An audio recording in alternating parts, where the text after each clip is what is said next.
Salam əziz izləyicilərimiz. Bugün yeni videomuzda xoş gördük sizləri və mövzumuz yeni başlayan mühasiblər üçün yeni hesablar planı barədə əməliyyat jurnalı olacaq ki, nümunələri göstərəcəyik, kodlardan danışacağıq. Mühasibatlığa yeni başlayanlar üçün kodlar çətin və mürəkkəb görünə bilir. Əsas mərhələ mənalarını anlamaq, misallarla baxıb tətbiq etməkdir. Azərbaycan qanunvericiliyində kommersiya təşkilatları üçün yeni hesablar planı mövcuddur ki, hər bir əməliyyata kodlarla ad verilmişdir. 9 bölmədən ibarətdir. Məsələn, kassa kodu 221, bank 223, alıcı 211, mallar 205, həm birsə proqramında, həm də əməliyyat jurnalların təşkilində, balans hesabatında bu kodlardan istifadə olunur. Kodların mənalarını və izahlarını anlayandan sonra misallarla tətbiq edərək daha yaxşı başa düşə və qavraya bilərik. Beləliklə, nümunələrdən başlayaq. Məsələn, əməliyyat jurnalına əsasən qısa müddətli debitor borcu 30.000 manat daxil olmuşdu deyir. Debitor borcu dedikdə, məhsul və xidmət satışında alıcıların bizə yaranmış borcu nəzərdə tutulur. Bu halda, daxil olduğu üçün pulumuz artır, yəni 223 bank hesablaşma hesabının kodudur.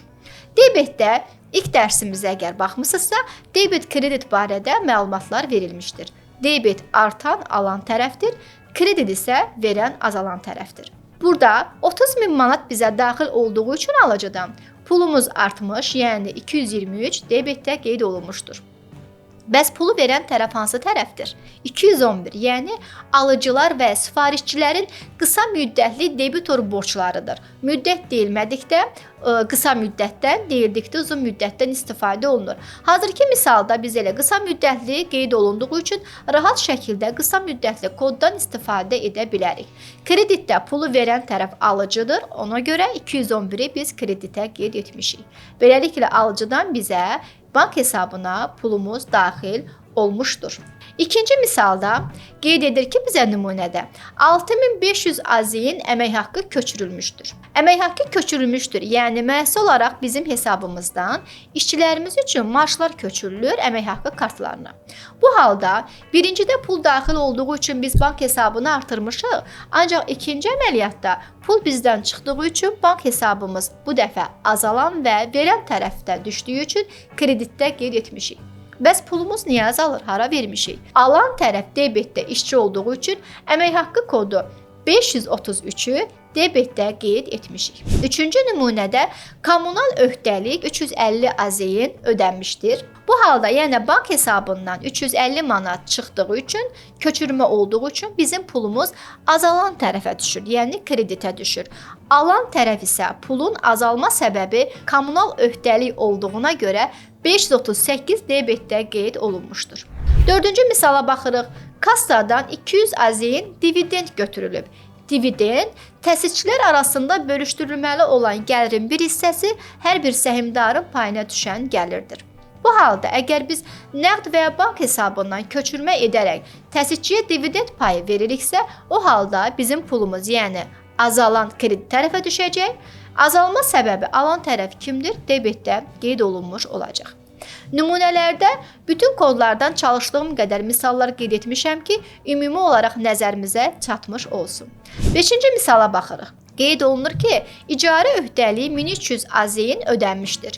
İcarə bizim müəssisənin arendaya götürdüyü obyekt və avadanlıqlar nəzərdə tutulur ki, hər ayın sonu biz öz icarə öhdəliyimizi bank hesabından köçürmə edərək ödəyirik. Bu halda yenə əgər öhdəlik var, hər sözü varsa bizdə pul çıxmış, azalan tərəf olacaq. 223 bank hesabı kreditdə qeyd olunur. Bank hesabına 1300 manat çıxır. Azalma səbəbi nədir? Hara çıxır? Qeyd edirik ki, debetdə alan tərəf icarədir. Ona görə 535-i debetdə qeyd etmişik. 6-cı nümunədə bizə deyir ki, mal satandan 5000 AZİ-nin dəyərində avadanlıq alınmışdır. Burada ödəniş yoxdur, köçürmə ödəndi deyilmədiyi üçün biz misalın özünü əks etdiririk. Yəni, hal-hazırda sadəcə avadanlıq almışıq. Təbii ki, avadanlığın alması üçün alqı-satqı müqaviləsi bağlanır, qaymə göndərilir Qaməyə əsasən bank köçürməsi olur, nisyə və müddətli alış-satış əməliyyatı da ola bilər. Hal-hazırda nümunə qısa şəkildə kodlarda debit krediti göstərmək olduğu üçün əsas mahiyyət ona biz baxırıq. Avadanlıq almışıqsa, avadanlığımız artacaq, yəni 111 debitdə qeyd olunacaq. Bəs verən tərəf həm də bizim öhdəliyimiz yaranır axı, kreditor borcumuz 531 kreditdə qeyd olunmuş olur. 7-ci nümunəyə baxdıqda isə gəldi. Bayaq aldığımız avadanlığın borcunu indi ödənişini edirik. Mal satana olan borc 2500 AZİN ödənmişdir. Bu halda artıq ödəndi cümləsi sözü olduğu üçün bizim pulumuz azalacaq. Yəni artıq biz burada pulu verən tərəfik. 223 kreditdə bank hesabı, mal satan və podratçılara qısa müddətli kreditor borcu olan kod, satıcı kimi biz onu tanıyırıq qısa şəkildə 531 debitdə qeyd olunmuş olur. 8-ci nümunədə bizə deyir ki, bank hesabından 700 AZİN qısa müddətli avans verilmişdir. Biz qısa müddətli avans və yaxud beh veririksə, nə zaman avans beh verilir? Mahiyyət olaraq kodları bir-bir keçdikcə izah olunur, sadəcə nümunədə qısa şəkildə göstərilmişdir. Mal və ya xidməti almamışdan öncə avans veririk. İcarəyə obyekt və avadanlıq götürməmişdən öncə avans beh verilir.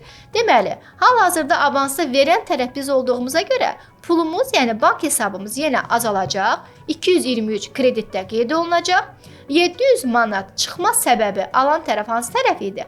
Avans, Deməli, 243-ü debitdə həmin avansı alan tərəf kimi göstərəcəyik. 9-cu əməliyyatda isə deyir ki, xidmət satışından gələcək dövrün gəliri yaranmışdır. Xidmət satışı göstərmişik müqavilə ilə, ancaq hələ pulu almamışıqsa, bizim gələcək dövrün gəliri artmış olur. 542 debitdə artır, 601 isə satışı verən tərəf biz olduğumuza görə kreditdə qeyd olunmuş olur. 10-cu və sonuncu nümunəyə baxırıq. 1900 AZİN nəqd ödəməklə material ehtiyatları əldə edilmişdir. Material ehtiyatı xammal kodu 201-də yerləşir. Kassa nəqd hesablaşma olarsa 221-də yerləşir. Əgər biz material ehtiyatı almışıqsa, materialımız artacaq, 201 debitdə olacaq. Pul vermişik, burada aktivin yer dəyişmə əməliyyatı baş verir.